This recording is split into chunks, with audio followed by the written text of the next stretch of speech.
father's very enthusiastic about a tour of South America. Have your folks made their plans yet, Audrey? Well, if everything turns out as we planned, I expect we'll go to California.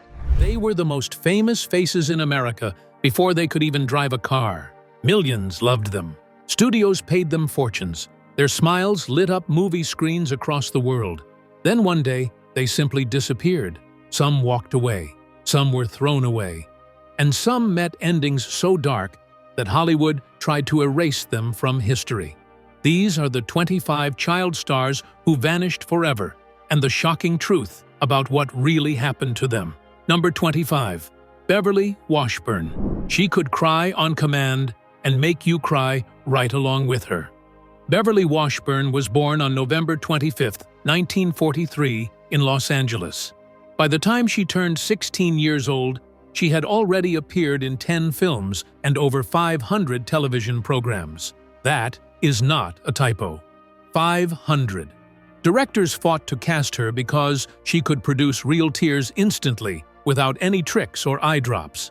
She worked alongside legends like Bing Crosby and Kirk Douglas and Barbara Stanwyck.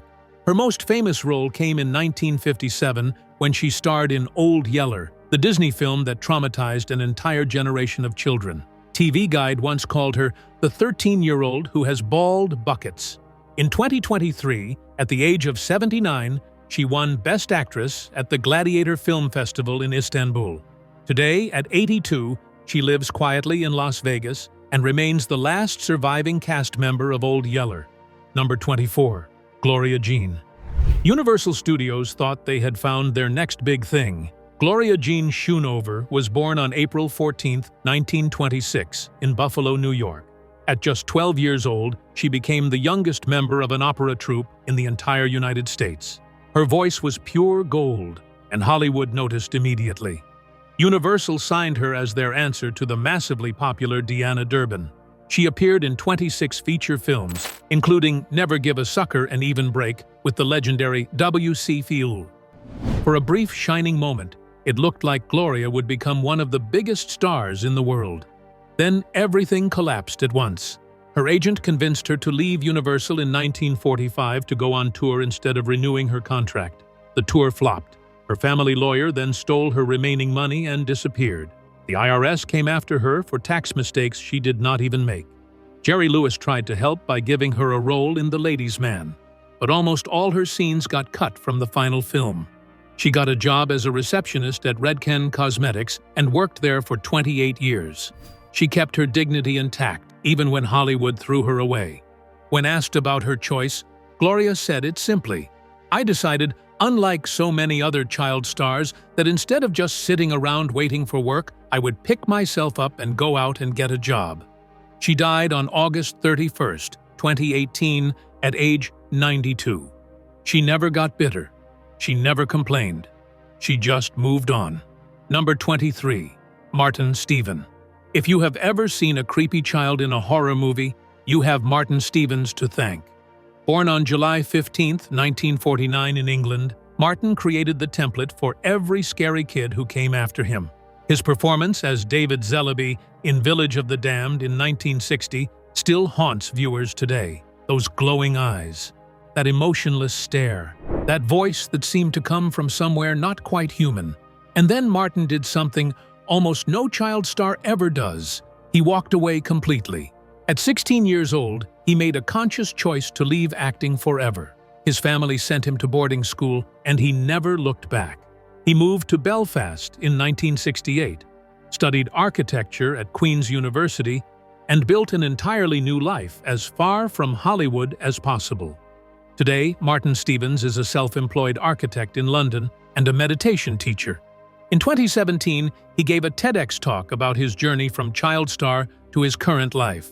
He represents something incredibly rare, a child actor who left on his own terms and found genuine happiness elsewhere. He is now 76 years old and doing just fine without the spotlight. Number 22. Bonita Granville. Most child stars played sweet little angels. Bonita Granville played villains. Born on February 2, 1923 in New York City, Bonita made her mark by being absolutely terrible on screen in the best possible way. Her portrayal of the manipulative Mary Tilford in these three earned her an Academy Award nomination for Best Supporting Actress at just 14 years old. She then became the original Nancy Drew in 4 Warner Brothers films, showing she could play heroes just as well as villains. But what happened after her acting career faded is the truly remarkable part of her story. In 1947, she married Texas oil millionaire Jack Rather and transformed herself from actress to business executive. They produced the Lassie television series. They produced The Lone Ranger. They owned the Disneyland Hotel through a special deal with Walt Disney himself. After her husband died in 1984, Bonita took over as chairman of the entire corporation. She served as chair of the American Film Institute and was appointed to the Kennedy Center Board of Trustees by 2 different presidents. When Disney bought the Rather operations after her death, they named Bonita Tower at the Disneyland Hotel in her honor. Number 21. Jon Provost. For 7 years, America watched him grow up alongside the most famous dog in television history. Jon Provost was born on March 12, 1950 in Los Angeles. From 1957 to 1964, he played Timmy Martin on Lassie for 226 episodes.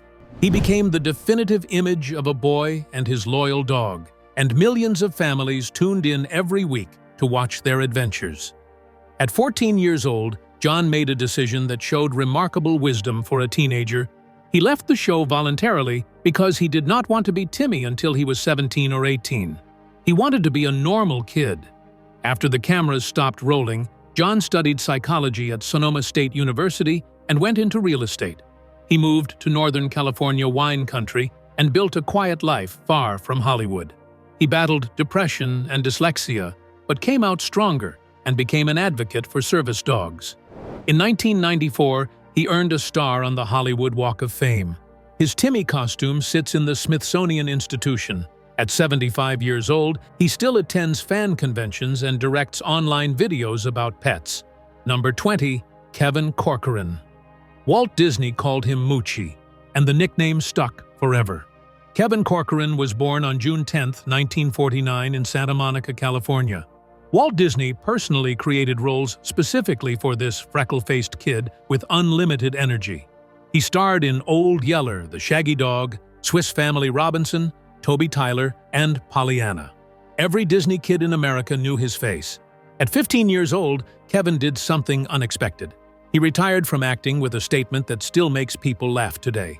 He said he decided to retire when he realized that he knew more about making movies than the older bunch of guys making them. But Kevin did not leave the industry entirely. He just moved behind the camera. He earned a degree in theater arts and returned to Disney as an assistant director on Pete's Dragon. He became associate producer on Return from Witch Mountain and producer on Herbie Goes Bananas. He worked as first assistant director on major television series like Murder, She Wrote, Quantum Leap, and Baywatch. Later in his career, he became co-producer on groundbreaking shows like The Shield and Sons of Anarchy. In 2006, Disney honored him as a Disney legend for his contributions to the company. Kevin Corcoran died of colorectal cancer on October 6, 2015, at age 66. Number 19. Dicky Moore. Dicky Moore was born on September 12, 1925 in Los Angeles. His first movie appearance came when he was just 11 months old. By age 10, he had appeared in 52 films. He led Our Gang Shorts in the early 1930s, played Marlene Dietrich's son in Blonde Venus, and gave Shirley Temple her very first on-screen kiss in Miss Annie Rooney. During World War II, Dicky served in the Army as a Stars and Stripes reporter. When he came home, he made a choice that few child actors ever make. Instead of desperately chasing fading fame, he became a journalist and public relations executive. He founded his own PR firm in 1966 and ran it successfully until 2010. But Dicky Moore's greatest contribution might be his book. In 1984, he published Twinkle, Twinkle, Little Star But Don't Have Sex or Take the Car. It became the definitive chronicle of what child stardom really does to people. He interviewed Mickey Rooney, Natalie Wood, Jackie Coogan, and dozens of other former child performers. The book revealed truths about Hollywood that the industry never wanted told. In 1988, he married actress Jane Powell and they stayed together until his death. Dicky Moore died of natural causes on September 7, 2015, at age 89. Turner Classic Movies said his long, successful, and turmoil-free life stood in stark contrast to the countless stories of child actors whose lives crumbled into disarray. Number 18. Margaret O'Brien. MGM called her the town crier because nobody could cry like this little girl. Margaret O'Brien was born January 15, 1937, in San Diego. Her ability to produce real tears on demand made her one of MGM's biggest stars. Her role as Tootie in Meet Me in St. Louis won the Academy Juvenile Award and made her a household name. She starred in The Secret Garden and Little Women before facing the problem that destroyed many performers. She grew up and Hollywood lost interest completely. In 1954, a maid stole her Oscar. It vanished for 50 years until someone found it at a swap meet. The Academy threw a special ceremony to return it. Today, Margaret is 88 and still appears at classic film events. She says she had a wonderful time because she had a mother watching out for her. Not every child star can say that. Number 17. Claude Jarman Jr. He had never acted a single day when Hollywood called. Claude Jarman Jr. was born September 27, 1934 in Nashville. With zero experience, he was cast in The Yearling opposite Gregory Peck. He was just a regular kid who happened to have exactly the right face for the role. His performance won the Academy Juvenile Award, presented by Shirley Temple herself. Follow-up success never came. Critics said he lacked the requisite good looks necessary to continue. Instead of fighting a losing battle, Claude joined the Navy, attended Vanderbilt, and became executive director of the San Francisco International Film Festival from 1965 to 1980. He transformed it into a major cultural institution. At his death, Claude was the last surviving person from the famous 1949 MGM anniversary photograph featuring over 50 stars. He died January 12, 2025 at 90, proving there is extraordinary life after child stardom. Number 16. Johnny Crawford. America watched him grow up as a television legend's son. Johnny Crawford was born March 26, 1946, in Los Angeles. He started as an original Mouseketeer but got dropped after season 1. Then he found his defining role as Mark McCain on The Rifleman from 1958 to 1963. He earned an Emmy nomination at 13 and scored 5 top 40 hits, including Cindy's Birthday, which reached number 8. After the show ended, work dried up, but Johnny never stopped loving music. In 1992, he founded the Johnny Crawford Orchestra, a vintage dance band that performed for over 15 years. He had found his true calling. In 2019, Johnny was diagnosed with Alzheimer's disease. He died April 29, 2021, at 75, after contracting COVID. He spent his final years doing what he loved most, making music. Number 15. Jay North. Behind that mischievous smile was a terrified little boy. Jay North was born August 3, 1951 in Los Angeles. He was selected from 500 kids to star in Dennis the Menace from 1959 to 1963. He was one of the most famous children in America. What nobody knew was the nightmare happening off-camera. Jay revealed his guardians physically and emotionally abused him throughout the show.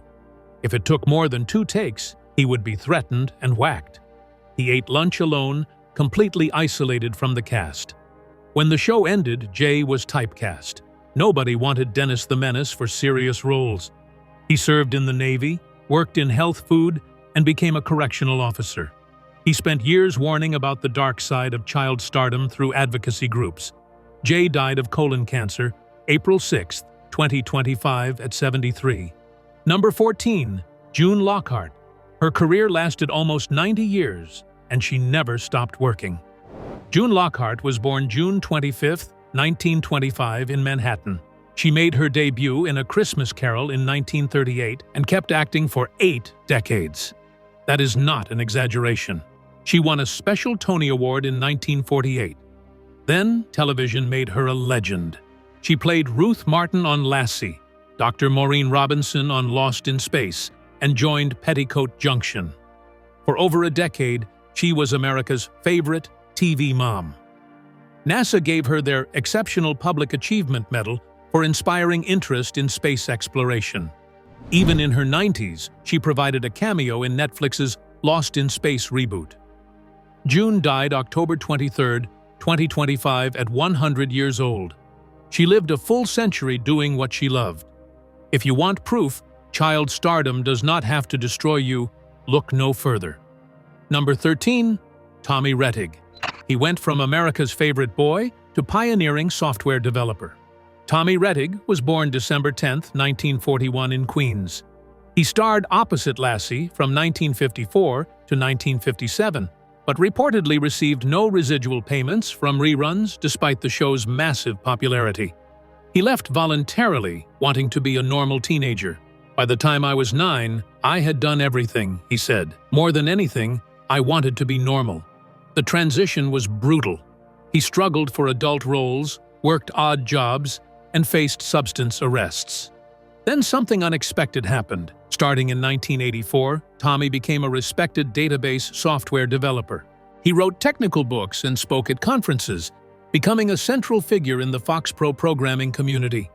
Tommy died of heart failure February 15, 1996, at 54.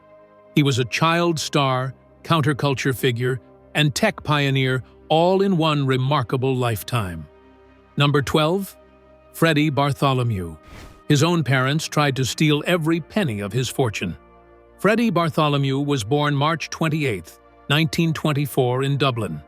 Abandoned as a baby and raised by his aunt, he became the second highest-paid child star after Shirley Temple. His performances in David Copperfield, Little Lord Fauntleroy, and Captains Courageous made him one of the biggest names in Hollywood. Spencer Tracy once said, "Freddie's acting was so fine and true that it was way over people's heads." Then his birth parents showed up wanting money. They filed 6 years of lawsuits for custody and his earnings. By the time legal battles ended, nearly all his money was gone. After military service, Freddie became vice president of television programming at an advertising agency. His colleagues had no idea he was a former movie star. He died January 23, 1992, at 67. He never complained about what his parents did. Number 11. Peggy Ann Garner. She won an Oscar, and then Hollywood forgot she existed. Peggy Ann Garner was born February 3, 1932 in Canton, Ohio. Her breakthrough came in Jane Eyre, and her masterpiece performance in A Tree Grows in Brooklyn earned the Academy Juvenile Award. At her peak, she earned $1,250 weekly. Studios loved her. The future looked unlimited. Then she turned 21, and everything fell away. She struggled for adult roles and never found footing again. When acting stopped, she became a real estate broker, then worked in automobile sales. 3 marriages ended in divorce. The whereabouts of her Oscar remain unknown. Peggy died of pancreatic cancer October 16, 1984 at 52 at the Motion Picture Charity Home for Industry Veterans who had nowhere else to go. Number 10. Sabu. He was the first Indian movie star in Hollywood history. Sabu Dastagir was born January 27, 1924 in British India. Discovered as an elephant driver's son, he starred in Elephant Boy, The Thief of Baghdad, and played Mowgli in Jungle Book.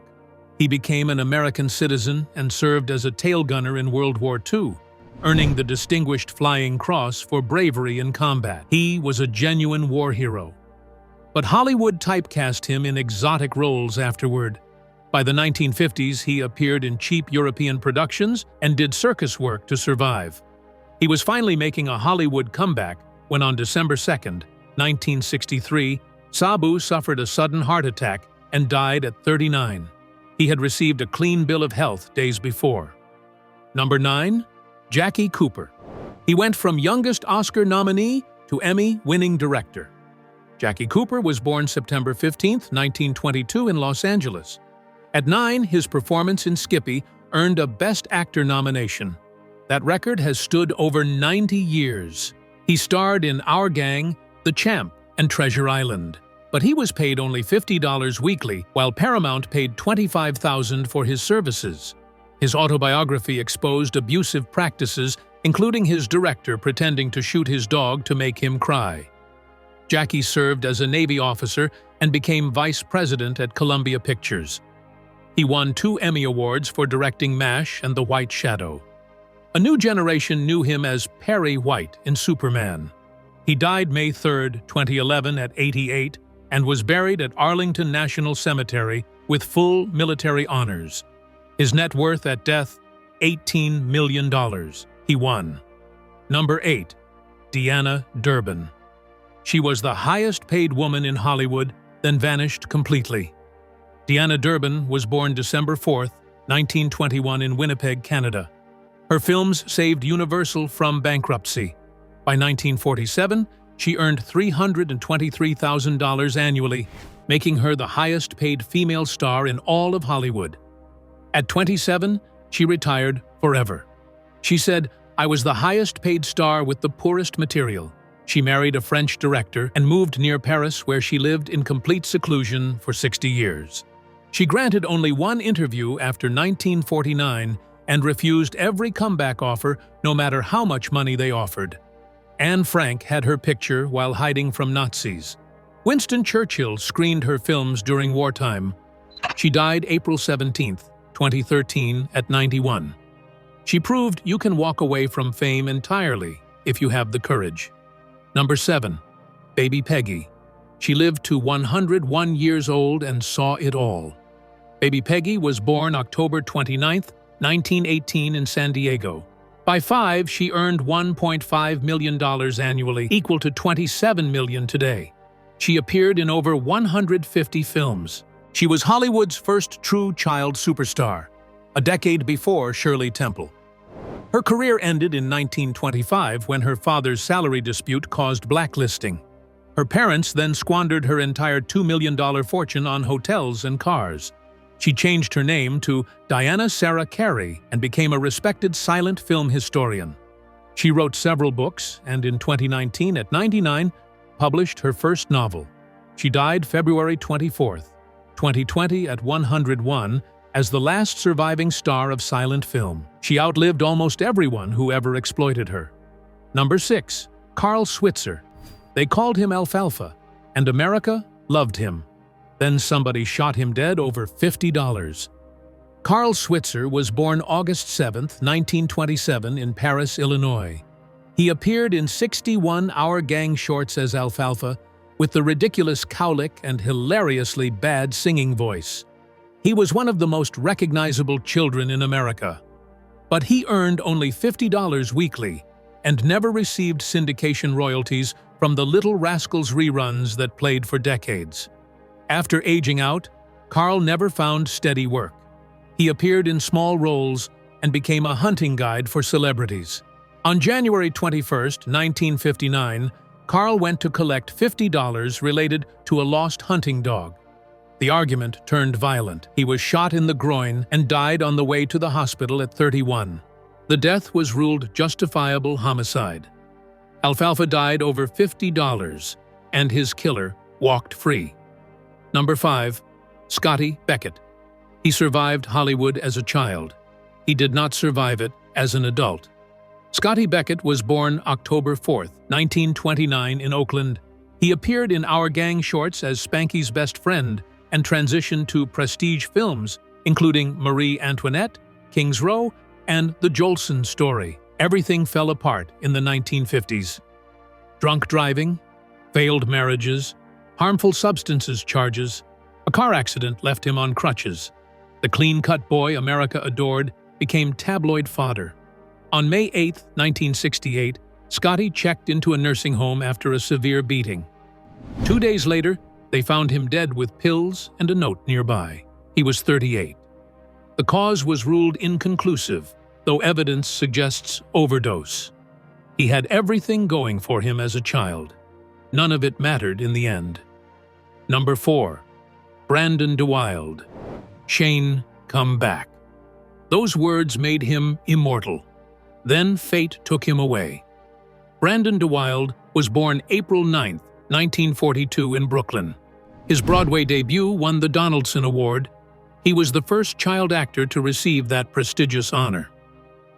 Then came Shane in 1953. His desperate cry became one of cinema's most famous moments.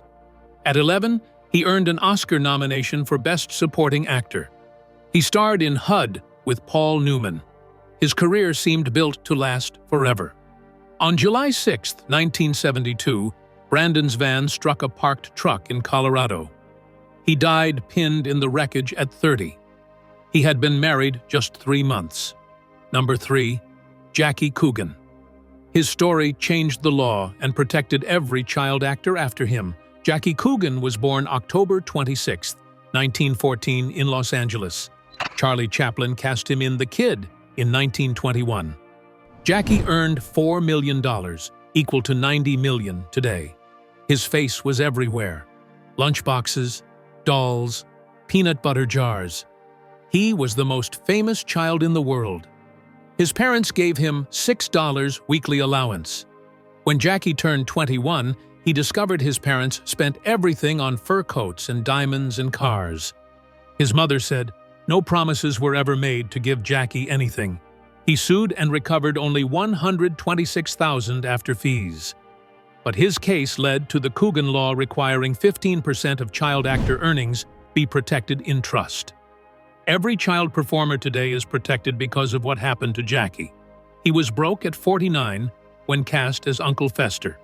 He died March 1, 1984 at 69. Number 2, Shirley Temple. She was the biggest star in the world before she could spell her own name. Shirley Temple was born April 23, 1928 in Santa Monica. From 1934 to 1938, she was Hollywood's #1 draw for 4 consecutive years. No other child has ever achieved this. By 1936, she earned $50,000 per film. She made 43 films by 12 and received the first Juvenile Academy Award. President Roosevelt called her Little Miss Miracle for raising depression spirits. Then she grew up, and Hollywood threw her away. Her studio dropped her. Teenage roles flopped. By 22, she was done acting. But Shirley was just getting started. She became ambassador to Ghana, first female chief of protocol, and ambassador to Czechoslovakia during the fall of communism. She received the Kennedy Center honors. When she died, February 10, 2014, only $30,000 remained of her $3 million earnings. Her father mismanaged everything, but she built a legacy no money could ever buy. Number 1, Bobby Driscoll. Disney made him a star. Disney threw him away like yesterday's garbage, and the world forgot him completely until it was far too late to save him. Bobby Driscoll was born on March 3, 1937 in Cedar Rapids, Iowa. He became Disney's very first contract child actor, earning the impressive sum of $1,750 weekly at his peak. He starred in Song of the South, So Dear to My Heart, The Window, and the classic adventure Treasure Island. Most importantly, he provided the voice and live-action reference for Peter Pan himself in the beloved 1953 animated film. At just 12 years old, he won the Academy Juvenile Award for his outstanding work. Walt Disney treated him like a member of his own family. Then puberty hit, and Bobby developed severe teenage acne that marred his once perfect face. Disney terminated his contract just weeks after Peter Pan premiered in theaters across America. They said he needed too much makeup to look presentable on camera. The studio that made him famous and wealthy threw him away like garbage without a second thought about his future. Bobby could not find adult roles anywhere in Hollywood, no matter how hard he tried. At 17 years old, he started using heroin to numb the pain of rejection. Arrests followed one after another. The entire film industry blacklisted him completely. He moved to New York City and joined Andy Warhol's Factory Art Collective. He lived in crushing poverty, creating art collages, while addiction slowly consumed everything he had left. On March 30, 1968, 2 young children playing in the East Village found a body in an abandoned tenement building. Empty beer bottles and religious pamphlets surrounded the corpse. There was absolutely no identification on the deceased man. His true identity was not confirmed until late 1969 through fingerprint matching with old records. His heartbroken mother had contacted Disney, desperately trying to reconnect Bobby with his dying father. Instead, she learned that her son had already been dead and buried anonymously for over a year. The general public did not find out about his tragic fate until 1972. Outro, which child star was your favorite? Share in the comments below.